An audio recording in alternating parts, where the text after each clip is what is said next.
ইয়া আইয়ুহাল্লাযীনা আমানু, হে ঈমানদারেরা, ইত্তাকুল্লাহ, তোমরা আল্লাহকে ভয় করো, তাকওয়া অবলম্বন করো, ওয়া কুনু মা'আস সাদিকিন, এবং সত্যবাদীদের সাথে থাকো, সত্যবাদীদের সাহচর্য নাও, সত্যবাদীদের সঙ্গে থাকো।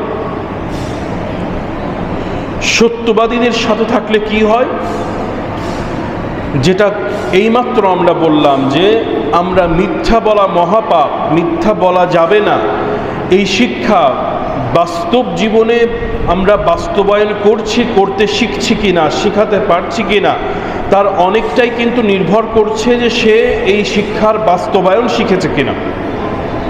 তো যখন কোনো মানুষ সত্যবাদীদের সাথে থাকে, সেটা তার পরিবার হতে পারে অথবা সেটা অন্য কেউ হতে পারে, বা যারা সমাজে নিজেরা বসবাস করেন, বড় হয়ে আলাদা বসবাস করেন, বাহিরে থাকেন, তারা সত্যবাদী বন্ধুদের সাথে যারা থাকেন, সত্যবাদীদের বন্ধুত্ব গ্রহণ করেন, তারা সত্যবাদীটা কিভাবে রক্ষা করতে হয়, সত্য কিভাবে বলতে হয়, সেই পরিচর্যা তারা পাচ্ছেন।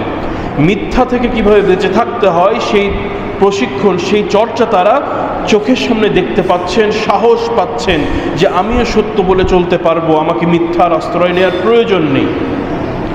আল্লাহ সুবহানাহু ওয়া তাআলা কোরআনুল কারীমে বলছেন, ঈমানদারদের জন্য নির্দেশ, আমাদের সবার জন্য নির্দেশ, যে আল্লাহকে ভয় করতে হবে এবং সত্যবাদীদের সাথে চলতে হবে। রাসূলুল্লাহ সাল্লাল্লাহু আলাইহি ওয়াসাল্লাম অসংখ্য হাদিসে সত্যবাদিতা, সিদক এবং মিথ্যা, এই দুটো সম্পর্কে নির্দেশনা দিয়েছেন।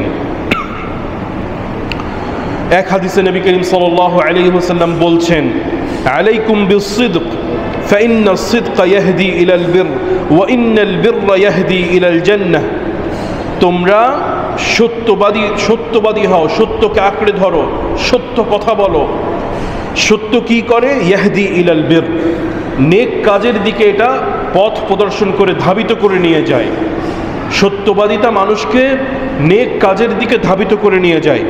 ওয়া ইন্নাল বিররা ইয়াহদি ইলাল জান্নাহ, আর সত্যবাদিতা, আর ওয়া ইন্নাল বির, নেক কাজ, ভালো কাজ, ইয়াহদি ইলাল জান্নাহ, জান্নাতের দিকে ধাবিত করে নিয়ে যায়। তাহলে মানুষ যখন সত্য কথা বলেন, তখন সেই সত্য কথা তাকে সৎ কাজের পথ প্রদর্শন করে, এবং দ্বিতীয়ত এই সৎ কাজ, নেক কাজ তাকে জান্নাতের পথ প্রদর্শন করে নিয়ে যায়। অন্য হাদিসে এসেছে যে আল্লাহ নবী সাল্লাল্লাহু আলাইহি ওয়াসাল্লাম বলছেন যে তোমরা সত্য কথা বলো, সত্যবাদিতা নেক কাজের দিকে নিয়ে যায় এবং এই নেক কাজ জান্নাতের দিকে ধাবিত করে। এবং একই সাথে এর সাথে অন্য হাদিসে এসেছে যে মানুষ সত্য কথা বলতে থাকে এবং সত্য বলতে বলতে হাত্তা ইউকতাব ইনদাল্লাহি সিদ্দীকান,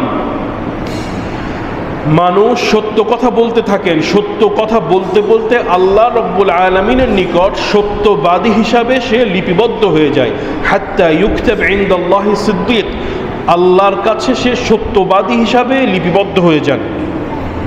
এটা গেল সত্যবাদীর ফায়দা, যে সত্য কথা বলার চেষ্টা করলে, সত্যকে আঁকড়ে ধরার চেষ্টা করলে আল্লাহ সুবহানাহু ওয়া তাআলা তাকে অনেকগুলো পথ প্রদর্শন করছেন, সৎ কাজের দিকে ধাবিত হতে পারছেন, সেই সৎ কাজের ওসিলায় সে জান্নাতের দিকে ধাবিত হতে পারছেন, এবং সত্য বলার ওসিলায় আল্লাহ সুবহানাহু ওয়া তাআলার নিকট সে সত্যবাদীদের কাতারে তার নাম থাকছে।